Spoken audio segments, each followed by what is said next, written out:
Selamat pagi dan salam sejahtera untuk kita semua. Bapak Ibu saudara terkasih, di pagi hari ini kita kembali berjumpa untuk mendengarkan firman Tuhan tentang Yesus, anak Allah. Marilah kita berdoa. Terima kasih Tuhan, kami bersyukur di pagi hari ini untuk setiap penyertaan Tuhan yang memberikan kekuatan, kesehatan, dan berkat kepada kami. Kami hendak mendengarkan firman-Mu. Berkati dan tuntun kami Tuhan. Di dalam nama anak Yesus Kristus kami berdoa. Amin. Firman Tuhan tertulis di Markus pasal 9 ayat 7. Maka datanglah awan menaungi mereka, dan dari dalam awan itu terdengar suara. Inilah anak yang kukasihi, dengarkanlah dia. Jala Roma obun sada mengelingumi nasida, laus makuling masuara sian bagas obuni di dokma. Odo anak haholongaku, tangiohon hamuma ibana. Demikian pembacaan firman Tuhan. Bapak Ibu saudara terkasih, kisah ini adalah penyataan yang luar biasa ketika Yesus berada sejajar bersama dengan orang-orang yang kita kenal di perjanjian lama. Wajahnya berubah dan sepertinya wujud asli Yesus adalah seperti itu. Dia bercahaya dan ada suara yang mengatakan, inilah anakku, dengarkanlah dia. Pengakuan yang kita imani itu berasal dari Allah, bahwa Yesus adalah anak Allah, dan sebagai perintah agar manusia mendengarkan perkataan Yesus. Ini disampaikan kepada 3 orang muridnya. Tetapi ada yang sangat unik dan mungkin menjadi pertanyaan besar, mengapa Yesus selalu membatasi atau merahasiakan statusnya, pengenalan akan dirinya.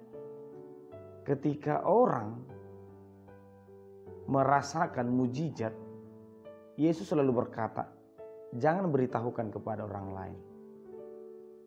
Demikian juga kepada Petrus, ketika Petrus berkata, engkau adalah Mesias,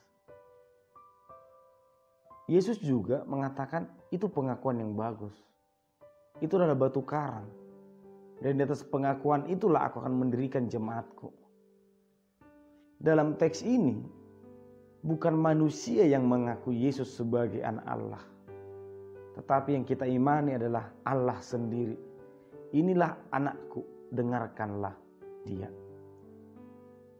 Setelah itu Yesus berkata, jangan beritahukan sebelum anak manusia itu bangkit. Ada apa dengan sebutan ini? Mengapa Petrus atau murid-murid yang lain tidak bisa berkata kepada orang lain, lihat, ini anak Allah. Ayo kamu semua, ini anak Allah, dengarkan dia. Mengapa pesan yang sama tidak bisa disampaikan kepada orang lain pada saat itu? Padahal kehadiran Yesus ke dunia ini jelas untuk menyelamatkan manusia, untuk menuntun, untuk memperbaharui, untuk memperbaiki. Tetapi Yesus memang menginginkan pengakuan itu muncul dari dalam diri seseorang, dari pengalaman imannya bersama Yesus. Bukan karena orang lain yang mengatakan, bukan karena disampaikan atau diajarkan, dituliskan kepada orang lain. Bapak Ibu saudara terkasih, siapakah Yesus bagi kita? Ketika Yesus bertanya kepada Petrus tentang pengakuan ini, banyak yang menyebut Yesus sebagai nabi. Mungkin percaya dengan apa yang terjadi di perjanjian lama. Tapi Petrus berkata bahwa Yesus adalah Mesias. Yesus adalah juru selamat. Dalam firman Tuhan ini, Yesus adalah anak Allah. Memang tidak pernah Yesus sekalipun mengatakan aku adalah Tuhan. Tidak pernah. Tetapi manusia akan mengimani Yesus sebagai juru selamat, sebagai Mesias ketika manusia melihat apa yang Yesus ajarkan dan apa yang Yesus lakukan dan apa yang terjadi kepada Yesus. Bapak Ibu saudara terkasih, demikianlah pada pagi hari ini dipertanyakan kembali kepada kita, siapakah Yesus bagi kita? Dan yang pastinya ini tidak hanya sebatas pengakuan, tetapi bagaimana kita memperlakukan pengakuan itu. Orang bisa saja menyebut Yesus sebagai Tuhan atau menyebut dirinya sebagai anak Tuhan, tapi sebenarnya dia tidak benar-benar serius dengan pengakuan itu. Kita berkata, aku anak Tuhan, engkau anak Tuhan. Tapi apakah memang kehidupan kita sama dengan yang kita sebut sebagai Bapa? Sama dengan yang kita katakan sebagai Tuhan? Jangan-jangan bertolak belakang. Yesus disebut sebagai anak bukan karena biologis. Sehingga banyak yang mempertanyakan dalam perdebatan sekarang. Jika Yesus anak Allah, siapa bidannya? Itu pertanyaan seperti itu sering terjadi.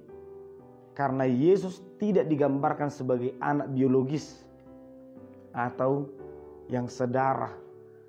Tetapi anak dalam iman, anak dalam kesaksian, anak di dalam firman. Itu jugalah yang mau dikatakan kepada kita. Mengapa kita layak disebut sebagai anak Allah? Kita bukan anak biologis. Tetapi kita adalah orang beriman, pengikut Yesus. Ketika Allah di depan, Yesus Kristus, kita di belakangnya. Kita adalah pengikut dan kita sebagai anak. Maka sebutan Yesus sebagai Bapa, Yesus sebagai Juru Selamat, kita sebagai anak, jangan hanya sebagai status atau sebutan. Karena Petrus juga pernah menyebut Yesus sebagai Mesias, tapi sebenarnya dia tidak benar-benar melakukan dan mengakuinya karena Yesus pernah menyangkal. Karena Petrus pernah menyangkal Yesus. Demikian juga kita, apakah kita mengakui Yesus sebagai Mesias? Harus. Tetapi marilah pengakuan itu bukan karena dipaksakan oleh orang lain, tetapi karena kita mengimani Yesus sebagai anak Allah. Dan kita melakukannya, kita tidak menyangkalnya, dan kita menghidupinya. Firman Tuhan berkata, dengarkanlah dia. Itu berarti tidak hanya kita sebut, tidak hanya kita sembah, tetapi harus kita dengarkan, harus kita ikuti. Itulah makna sebutan anak Allah. Bahwa kita kalau disebut sebagai anak Tuhan, maka harus mendengarkan perintah dari Tuhan.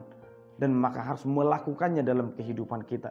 Dan bahkan gambaran kehidupan kita itulah gambaran Allah seharusnya. Karena tidak akan mungkin seorang anak jauh dari ayahnya. Tidak mungkin buah pohon jauh dari pohonnya. Karena tidak mungkin tampak atau kehadiran seorang anak, perilaku seorang anak bertentangan dengan bapaknya. Oleh karena itu Bapak Ibu saudara terkasih, kita hidup tidak hanya mengambil status sebagai Kristen, tidak. Jangan Kristen itu hanya sebatas nama, tetapi biarlah itu menjadi kehidupan kita, bahwa kita memang betul-betul Kristen yang melakukan firman Tuhan. Dan jangan kita melupakan bahwa sebutan Kristen itu jangan satu arah, tapi biarlah juga Tuhan menyebut kita sebagai anaknya. Jangan kita memaksakan diri bahwa aku Kristen, aku anak Allah. Tetapi sebenarnya Tuhan sedang berkata, aku tidak mengenal engkau. Oleh karena itu Bapak Ibu saudara terkasih, kita berharga bagi Tuhan. Sehingga firman-Nya sampai kepada kita. Firman-Nya menjadi manusia untuk menyelamatkan kita. Maka mari kita biarkan hidup kita ini berharga. Tentunya berharga dengan melakukan firman-Nya. dengan menjaga status kita sebagai anak-anak Tuhan. Amin, kita berdoa. Terima kasih ya Tuhan, kami bersyukur di pagi hari ini untuk firman yang kami dengarkan, untuk firman yang selalu mengajarkan kami. Berkati kami Tuhan, agar kami sebagai anak-anak Tuhan, anak terang, mampu menghidupi firman-Mu. Di dalam nama anak Yesus Kristus kami berdoa dan mengucap syukur. Amin. Anugerah dari Tuhan Yesus Kristus, kasih setia Allah Bapa, dan persekutuan Roh Kudus kiranya menyertai kamu sekalian. Amin.